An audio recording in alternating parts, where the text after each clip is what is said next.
옆에 뒤에 있는 분들하고 인사 좀 나눌까요? 반갑습니다. 일주일 또 안녕하셨습니까? 사오정이 오랜만에 교회 예배에 참석했습니다. 자기 특별히 아내와 함께 예배를 참석하고 사람들과 인사를 나누는데 자기 아내를 부를 때 달링, 하니 뭐 이렇게 부르는 거예요. 그러니까 여자들은 야, 부럽다, 행복하겠다. 그런데 남자들은 또 그 소리를 들으면 닭살이 돋잖아요. 그래서 한 친구가 조용히 뒤로 불렀습니다.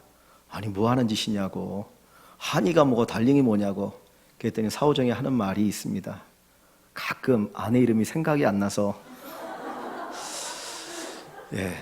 나이가 들면 진짜 생각이 잘 안 날 때가 많습니다. 근데 한 가지 여러분, 하나님만은 잊지 않으시기를 바랍니다. 어느 순간에도 하나님을 기억하시면 하나님 여러분을 위해서 일하시고 역사하여 주실 줄 믿습니다. 예수님께서 회당에서 말씀으로 귀신을 쫓아내셨지요. 한 영혼을 구원하시는 첫 번째 기적을 일으키시고 그 회당을 나오신 후에 베드로의 집에 제자들과 함께 들어가셨습니다. 거기에는 베드로의 장모가 열병으로 누워 있었는데 주님이 손을 내밀어 그를 잡자 열병이 떠나고 이 베드로의 장모가 예수님과 제자들을 위해서 수정드는 내용이 오늘 본문의 말씀입니다. 이 마가는 왜 두 번째 기적을 베드로의 장모의 치유의 기적으로 이야기하고 있을까? 예수님께서는 자기들의 사람을 아끼신다는 거예요. 돌보신다는 겁니다. 이 베드로가 예수님을 따를 때에 자기의 배를 버려두고 그물을 버려두고 주님을 따라갑니다. 주님을 위해서 자기의 삶을 헌신하죠. 주님께서는 그 헌신하는 제자를 외면하지 않으신다는 거예요. 오늘 저와 여러분들이 예수님을 따라가고 주님을 위해 헌신할 때 주님께서도 여러분을 돌봐 주십니다. 아마 이 베드로의 아픔은 장모의 열병이었을 것 같아요. 주님을 따르고 제자의 삶을 사는데 그 장모의 열병, 그 질병을 생각하면 문득문득 가슴이 아프고 혹시 내 가정에 무슨 일이 생기면 어떻게 하나 그런 염려가 있을 수 있죠. 그래서 주님께서는 그 가정의 염려를 깨끗하게 치료하시고 회복시켜 주시고 해결해 주시는 것을 볼 수가 있습니다. 하나님께서는 우리에게 헌신을 요구하십니다. 제자가 되기를 원하십니다. 너는 나를 따라오너라. 내가 너로 사람 낚는 어부가 되게 하리라. 주님의 요구입니다. 주님은 우리에게 요구하시는 것뿐만 아니라 그 주님을 따르는 우리들을 위해서도 반드시 책임을 져주신다는 거예요. 주님은 우리에게 헌신을 요구하시고 또 우리는 주님의 돌보심을 받는 삶을 살게 됩니다. 예수님을 따르는 것이 때로는 힘들고 어려울 때가 있어요. 주님의 요구는 우리에게 모질게 느껴질 때가 있습니다. 어떤 제자가 내가 주님을 따르겠습니다라고 할 때 하시는 말씀이 뭡니까? 야, 공중 나는 새도 깃들일 곳이 있고 여우도 굴이 있지만 인자는 머리 둘 곳이 없다. 너 나 따라오면 고생한다. 그 얘기 아시죠? 또 어떤 사람이 예수님을 따르겠다라고 얘기할 때 요구하는 게 뭡니까? 집에 가서 내 아버지를 장사하고 그 다음에 주님을 따르게 해주십시오. 그런데 주님의 대답은 모질었습니다. 죽은 자는 죽은 자로 장사하고 너는 나를 따르라고 말씀하셔요. 어떻게 보면 예수님이 우리에게 요구하시는 것은 모질 수가 있어요. 그러나 주님을 따르면 주님 반드시 우리 인생을 책임져 주십니다. 이 베드로의 아픔을 주님은 외면하지 않으셨어요. 왜냐하면 특별히 자기의 제자이기 때문에 그 가정에 대해서 하나님은 기억하시고 그 문제를 풀어주고 계시는 겁니다. 오늘 사랑하는 성도 여러분들이 주님을 위해서 살고자 할 때 주님께서는 여러분의 인생을 책임져 주십니다. 그 신명기에서 누누이 우리에게 강조하는 게 뭡니까? 너희가 광야길을 걸을 때에 너희의 옷이 헤어졌었느냐? 너희 발이 부르텄었느냐? 그렇지 않다는 거예요. 매일같이 만나를 먹여주시고 때로는 반석에서 물을 먹여주시는 그 하나님의 사랑이 그들과 함께 했다고 이야기합니다. 제가 좋아하는 성경 구절 가운데 하나가 들에 피는 백합화를 보라, 공중 나는 새를 보라, 하나님 먹이고 입히지 않으시느냐, 하물며 너희일까 보냐. 하나님께서 하찮은 미물도 먹이시고 입히시는데 하물며 하나님의 자녀 되어진 우리의 인생을 책임져 주지 않으시겠습니까? 우리가 인생을 살아가다 보면 때로 어려운 일을 당할 때도 있습니다. 그러나 주님 반드시 그 가운데서 우리를 지키시고 보호하여 주십니다. 오늘 예수님이 이 베드로의 장모의 열병을 고쳐주시는 것을 통해서 내가 너의 인생을 책임져 준다, 너의 가정을 지켜주신다라고 하는 이 귀한 주의 음성을 듣기를 주의 이름으로 간절히 축원합니다. 주님께서 이 시몬의 장모 베드로의 장모의 열병을 고쳐주자 31절에 보니까 그 여자가 그들에게 수종을 들었다 그랬습니다. 주님의 은혜를 체험하고 주님의 사랑으로 그 건강이 회복되어지고 나니까 그가 제일 먼저 한 것은 예수를 위해서, 제자들을 위해서 수종 든 겁니다. 수종을 들었다, 다른 말로 하면 섬김을 이야기하죠. 뭔지 모르겠지만 아마 식사를 준비하지 않았을까.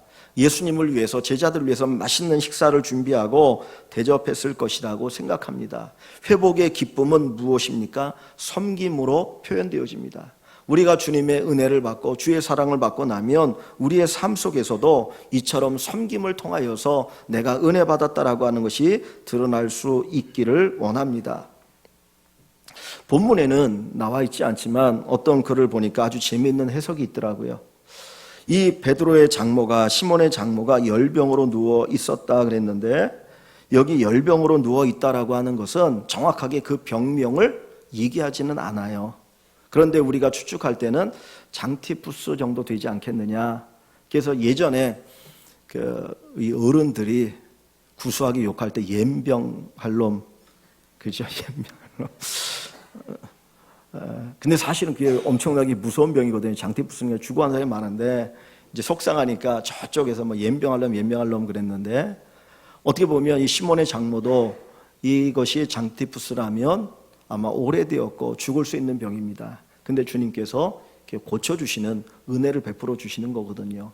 근데 왜 이 시몬의 장모가 이런 병에 걸렸을까? 근데 성경에는 장티푸스는 나와 있지 않고 그냥 열이 나고 있다라는 표현을 쓰고 있어요. 열이 나고 있다는 표현을 쓰고 있는데, 왜 시몬의 장모가 열이 날까? 이 사건 앞에 어떤 사건이 있습니까? 시몬이 바다에서 고기를 잡다가 예수님을 만나게 되죠. 그래서 예수님이 야, 너 나를 따라오라, 내가 너 사람 낚는 어부가 되게 하리라고 하니까 이 베드로가 그물을 버려두고 주님을 따라갑니다. 그전에는 바닷가에서 고기를 잡아 하루하루 먹고 사는 어부였는데 어느 날 갑자기 주님 따르는 제자가 되겠다는 거예요. 그리고 일도 안 하고 주님 따르는 진을 하고 있는 겁니다. 그것을 바라보는 장모의 마음이 어떻겠습니까? 아니, 하루하루 먹고 살기도 힘든데 갑자기 예수 쫓아다닌다고 다 버려두고 따라다니면 도대체 내 딸은 어떡하라고. 그래서 그때부터 이 시몬의 장모가 이 마음에 화병이 든 게 아니겠느냐, 그런 생각을 갖게 합니다. 왜냐하면 여기 30절 말씀에 보면 시몬의 장모가 열병으로 누워있는지라 사람들이 그랬어요. 사람들이 누구입니까? 29절에 보니까 야고보와 요한과 시몬과 안드레죠. 네 제자죠. 네 제자인데 시몬과 안드레는 형제고 요한과 야고보도 형제이죠. 근데 사람들이, 그러니까 아마 야고보 요한이 얘기했거나 안드레가 얘기했을지 모릅니다. 근데 그 사람들이 곧 그 여자에 대하여 예수께 여짜온대 그랬어요. 우리 성경에 여짜온대라고 되어 있지만은 원래 그냥 원문에는 말하다는 거예요. 그 여자에 대해서 말하다, 그 여자에 대해서 이야기했다는 거예요. 그 여자가 왜 병들었는지, 왜 이렇게 고통을 당하는지 얘기했을 것이다. 그러니까 추측적인 해석입니다. 그걸 보면 아마 이 제자들이 예수님에게 시몬의 장모가 이처럼 열병으로 누워있는 이유를 얘기했을 거라는 거예요. 뭐냐면 그 사위 시몬이 예수님을 쫓아다니다가 따라다니기 때문에 화가 나가지고 화병으로 지금 몸져 누운 것 같습니다. 그런 얘기를 했을 것이다. 이건 그냥 추측적인 이야기입니다. 그렇다면 이 시몬의 장모는 예수님에 대해서 반감이 있는 사람이겠죠. 그죠? 당신 때문에 내 딸이 고생한다, 불행하다, 그렇지 않았으면 좀 편안하게 살 수 있을 텐데 내 사위가 뭐 고기도 잡아오지 않고 하루하루 먹고 사는 것도 힘들 수 있다. 그러면서 그것 때문에 그냥 열병이 들어있는 상태라는 거예요. 근데 그때 예수님이 오셔서 그 손을 붙드시고 치유를 경험하게 된다는 겁니다. 종종 우리 주변에 그런 사람들이 있잖아. 예수 믿는 사람들 보면, 야, 예수 믿으면 뭐 돈이 나오냐, 떡이 나오냐, 밥이 나오냐, 매주마다 교회 가서 예배 드리고 그 시간에 딴짓하면 얼마나 인생을 행복하게 살 수 있는데, 그러면서 막 어리석은 사람 취급하지 않습니까? 그런데 그런 사람들이 예수를 딱 믿고 나면, 정말 주님을 만나고 나면 인생이 달라지고 정말 주님을 위해서 놀라운 섬김의 변화가 일어나는 것을 볼 수 있습니다. 아마 이 베드로의 장모도 그런 사람 가운데 하나가 아닐까, 그런 추측을 해볼 수 있다는 거죠. 근데 분명한 것은 무엇이냐면 그가 주님의 은혜를 받고 나서 주님을 섬기는 자가 되었다는 거예요. 예수님만 섬긴 것이 아니라 누구를 섬깁니까? 자기의 사위도 있고, 그 다음에 안드레는 사돈이겠죠. 안드레도 섬기고 요한도 섬기고 야고보도 섬깁니다. 그 제자들과 다 더불어서 마음껏 그들에서 기꺼이 섬기는 그 수종의 삶이 그들에게 있는 것을 볼 수 있습니다. 내가 은혜 받았다라고 하는 것은 뭘 의미합니까? 우리는 은혜를 사모합니다. 은혜 받기를 원합니다. 근데 정말 은혜를 왜 사모합니까? 은혜 받은 증거가 무엇입니까? 이 시몬의 장모는 그 은혜 받은 증거로 수종들었다, 섬겼다라고 이야기합니다. 내가 은혜 받았다라고 하면서 섬김이 없다면 그건 진정한 은혜가 아닐 수 있다는 거예요. 자기 만족일 수 있다는 거예요. 하나님의 은혜는 그렇지 않아요. 누가복음 1장, 2장에 보면 그 천사가 마리아를 찾아옵니다. 그 어린 마리아를 찾아와서 대뜸 하는 이야기가 뭡니까? 은혜 받은 자요. 은혜 받은 자요 그랬어요. 그리고 나서 그에게 뭘 얘기합니까? 네가 아들을 낳으리니 그 이름을 예수라라. 결혼하지도 않은 한 처녀에게 은혜 받은 자여 이야기하면서 네가 아들을 낳을 것이다라는 거예요. 아니, 시집은 어떻게 가라고? 인생을 앞으로 어떻게 살라고? 그런데 은혜는 뭘 얘기하는 거예요? 섬김을 이야기하는 거예요. 헌신을 이야기하는 거예요. 내가 정말 은혜 받았다라고 하는 그 증거는 섬김이고 헌신이고 봉사입니다. 내가 다른 사람들도 섬김받기만 좋아한다면 그건 진정으로 은혜 받은 것이 아닐 수 있다라는 거예요. 시편 116편 12절 말씀에 보면 여호와께서 내게 주신 모든 은혜를 무엇으로 보답할꼬? 여호와께서 내게 주신 모든 은혜를 무엇으로 보답할꼬? 누가복음 8장 2절 3절에 보면 예수님을 따라다녔던, 예수님을 섬겼던 여인들의 모습인, 여인들의 이름이 나옵니다. 근데 그 중에 하나 2절에 보면 뭐라고 하냐면 또 악귀를 쫓아내심과 병고침과 7 귀신 나간 자 곧 막달라 마리아라고 하는 표현이 있어요. 여러분 막달라 마리아 잘 아시죠? 이 막달라 마리아를 표현할 때 악귀 들렸던 자라는 거예요. 그리고 주님에게 병고침을 받았고 그를 얼마나 귀신이 강력하게 붙들었던지 7 귀신 들렸던 여자라는 거예요. 그런데 그 여인이 예수님의 은혜로 병이 고침을 받고 귀신이 쫓겨남을 받았습니다. 그 후에 그는 뭘 했습니까? 자기들의 소유로 주님을 섬겼다라고 이야기해요. 하나님의 은혜를 받았습니까? 그렇다면 하나님을 섬김이 그 삶 속에서 나타나야 한다는 겁니다. 섬김이 없는 은혜, 어떻게 보면 죽은 은혜인지 모릅니다. 여러분 혹시 카리스마라고 하는 단어를 들어보셨습니까? 야, 저 사람 카리스마가 있어. 뭔가 이렇게 아주 이렇게 흡입력이 있거나 감히 범접하지 못하는 사람들을 가리켜서 우리가 카리스마가 있다라고 이야기를 하죠. 그런데 사실은 카리스마는 그런 단어가 아닙니다. 성경에 보면 은혜 또는 은사라고 하는 단어가 있습니다. 은혜라고 하는 이 단어는 원래 헬라어에서는 카리스라고 이야기해요. 은사는 카리스마입니다. 고린도전서 12장에 여러 가지 은사가 나오죠. 로마서에도 은사가 나오죠. 은사를 얘기할 때 카리스마라고 얘기합니다. 뭐 믿음의 은사, 병고침의 은사, 가르치는 은사, 지혜의 은사, 지식의 은사, 뭐 다양한 은사가 있어요. 그 은사가 카리스마이고 은혜는 카리스예요. 이 마라고 하는 것은 뭐냐면 추상적인 것이 구체화되어질 때 마라는 단어를 붙입니다. 즉 그 이야기는 뭐예요? 은혜가 구체적으로 표현되어지는 것이 은사라는 거예요. 근데 은사가 뭡니까? 은사. 고린도 교회는 은사 때문에 막 싸우고 다투고, 야, 네 은사가 잘났냐, 네 은사가 잘났냐, 그럼 싸웠는데, 하나님이 은사를 주시는 목적이 뭐죠? 은사를 주시는 목적은 자기 자랑하는 게 아니고요, 그 은사를 가지고 섬기라고 주시는 거예요. 그래서 고린도 교회가 뭐 이 은사 저 은사를 가지고 막 자랑할 때 바울이 뒤에 가서 뭘 얘기합니까? 최고의 은사가 뭐다? 사랑이다. 사랑이 없는 은사는 아무 유익이 없다는 거예요.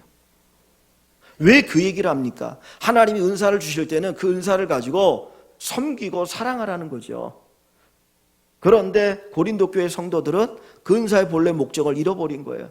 그냥 내가 은사를, 다른 사람이 갖지 않는 어떤 은사를 가졌으면 마치 자기가 뛰어난 것처럼 생각하는 거예요. 근데 사실은 뛰어난 게 아니라 그만큼 섬기라는 거예요.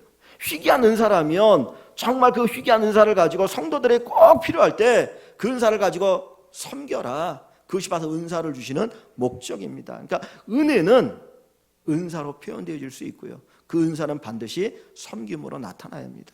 하나님께서 왜 저와 여러분들에게 귀한 은혜를 주십니까? 은혜를 주시는 목적은 바로 섬김에 있습니다. 우리 교회가, 또 사랑하는 성도 여러분들이 하나님께 은혜를 받으시고 그 은혜가 여러분의 삶 속에서 섬김으로 표현되어지고 나타날 수 있기를 주님의 이름으로 간절히 축원합니다. 1997년 9월 달에 아주 대조적인 삶을 살았던 두 여자가 세상을 떠났습니다. 한 사람은 정말 미모의 여인이었고 한 사람은 아주 볼품없는 모습의 여인이었습니다. 한 사람은 왕궁에서 살았고 한 사람은 빈민가에 살았습니다. 그런데 사람들은 빈민가에 살았던 볼품없는 얼굴을 가졌던 그 여인을 지금도 기억합니다. 1997년 9월 6일 날 장례식이 있었는데 바로 그 장례식의 주인공은 영국 황실의 다이애나비 황태자비였어요. 어떻게 보면 참 불행하기도 하죠. 그러나 세상의 모든 영광과 권세와 권력과 부귀를 누렸던 여인입니다. 그 여인이 9월 6일 날 죽었어요. 근데 그 일주일 후에 97년 9월 13일 날 테레사 수녀가 죽었습니다. 장례를 했습니다. 일주일 차예요. 17의 수녀가 되어서 70년 동안 수녀로 살면서 빈민가에서 가난한 사람들을 위해서 봉사하고 섬기다가 87세로 세상을 떠났습니다. 사람들은 누구를 기억합니까? 누구를 위인으로 생각하고 있습니까? 바로 테레사 수녀죠. 그의 얼굴은 예쁜 얼굴이 아니에요. 그는 평생 섬김의 삶 속에서 정말 주님의 은혜를 그는 고백했습니다. 하나님의 은혜가 너무나 크니까, 주님께 받은 은혜가 너무나 크니까 그 은혜를 어떻게 표현할까? 그래서 가장 힘들고 어려운 사람이 찾아가서 거기에서 섬김을 통해서 그는 하나님의 은혜에 대한 감사의 고백을 드리고 있었던 겁니다. 오늘 하나님의 은혜를 저와 여러분들이 누리고 있습니까? 누리고 있지요. 말할 수 없는 은혜를 우리가 누리고 있습니다. 그 은혜는 섬김으로 표현되어지기를 원합니다. 하나님을 섬기는 것으로, 사람들을 섬기는 것으로, 교회를 섬기는 것으로, 또는 가정을 섬기는 것으로, 여러분의 직장에서 만나는 사람들을 섬기는 것을 통해서 내가 하나님께 은혜 받았습니다, 이 고백이 드러날 수 있기를 주님의 이름으로 축원합니다. 이 마가가, 이 시몬의 장모가 병고침 받은 이 사건을 두 번째 예수님의 기적으로 마가복음에서 기록하고 있는데 그 이유가 무엇일까 하는 겁니다. 일반적으로 예수님께서 병을 고쳐주시고 기적을 일으키시고 나면 그 뒷부분에 보면 수종 들거나 섬기거나 이런 이야기는 거의 없는 것 같아요. 마가복음 5장에 가보면 거라사 지방에 귀신 들렸던 한 사람이 있죠. 군대 귀신 들린 사람이 있었는데 주님이 그를 고쳐줄 때에 그가 깨끗함을 받고 주님을 따르겠다 이런 내용은 있어요. 근데 대부분은 고침받은 자가 예수님을 따라다니고 수종 들었다 그런 이야기는 거의 없습니다. 그냥 고침받고 나면 주님께서 그 믿음을 칭찬하신 내용이 많아요. 내 믿음이 크도다, 네 믿음이 너를 구원했다, 뭐 이런 이야기들이 많이 있는데, 이 두 번째, 이 시몬의 장모가 고침받은 이 사건 속에서는 마가는 기록할 때 그가 수종 들었다라고 하는 것을 기록하고 있습니다. 무엇을 우리에게 가르쳐 주려고 합니까? 그것은 하나님의 나라는 섬김의 나라라는 거예요. 마태복음 8장에 예수님께서 얘기하죠. 성령으로 병을 고칠 때, 성령으로 병을 고친다면 뭐가 이미 임하였다? 하나님의 나라가 이미 임하였다는 거예요. 예수님께서 이 여인의 이 병을 고쳐주실 때 이 여인에게는 하나님의 나라가 임한 거예요. 하나님의 다스림이 있는 거예요. 그 다스림은 뭐냐? 바로 섬김이라고 가르쳐 줍니다. 저와 여러분들이 천국을 사모합니다. 죽고 나면 저 영원한 천국에 들어가기를 원하는데, 그 영원한 천국은 무슨 나라입니까? 섬김의 나라는 거예요. 우리는 거기 가서 내가 뭘 지배하겠다, 뭘 다스리겠다, 어떤 그런 생각을 갖고 있는데, 하나님 말씀하시는 그 나라는 지배하는 나라가 아니라 바로 섬기는 나라라고 우리에게 말씀하여 줍니다. 성경을 한번 찾아봅니다. 마태복음입니다. 마태복음 20장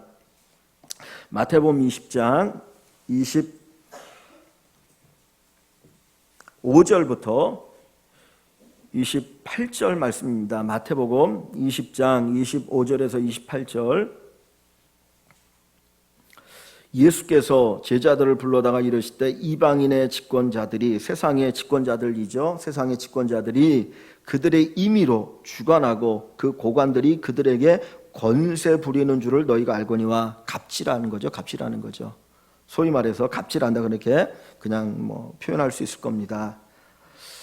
26절, 너희 중에는 그렇지 않아야 하나니, 제자들을 얘기합니다. 너희 중에 그렇지 않아야 하나니 너희 중에 누구든지 크고자 하는 자는 너희를 섬기는 자가 되고, 너희 중에 누구든지 으뜸이 되고자 하는 자는 너희의 종이 되어야 하리라.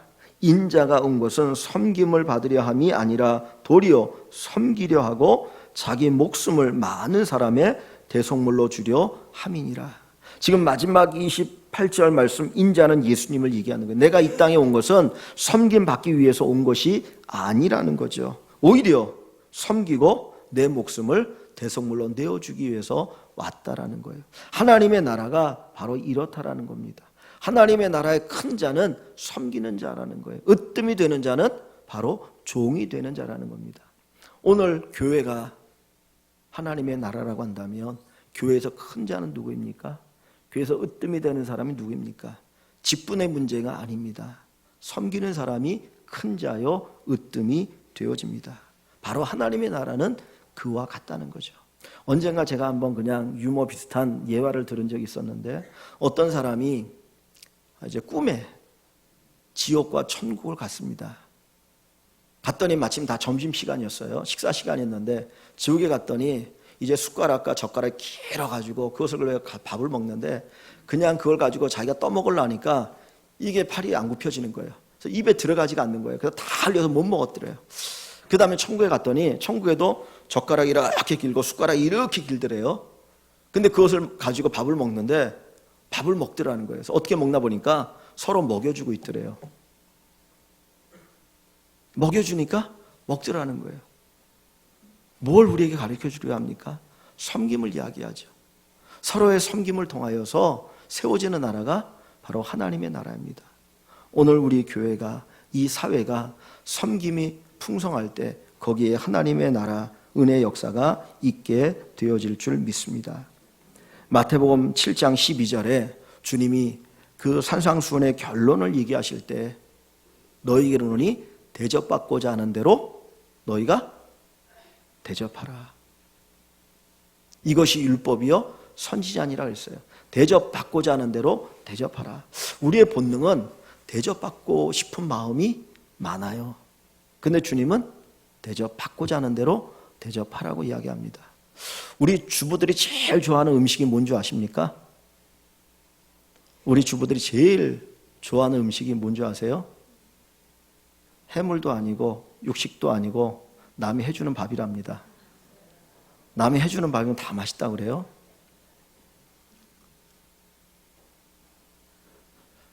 대접받는 거 좋지요. 근데 하나님의 나라는 바로 대접하는 나라라고 하는 것을 우리에게 가르쳐 줍니다.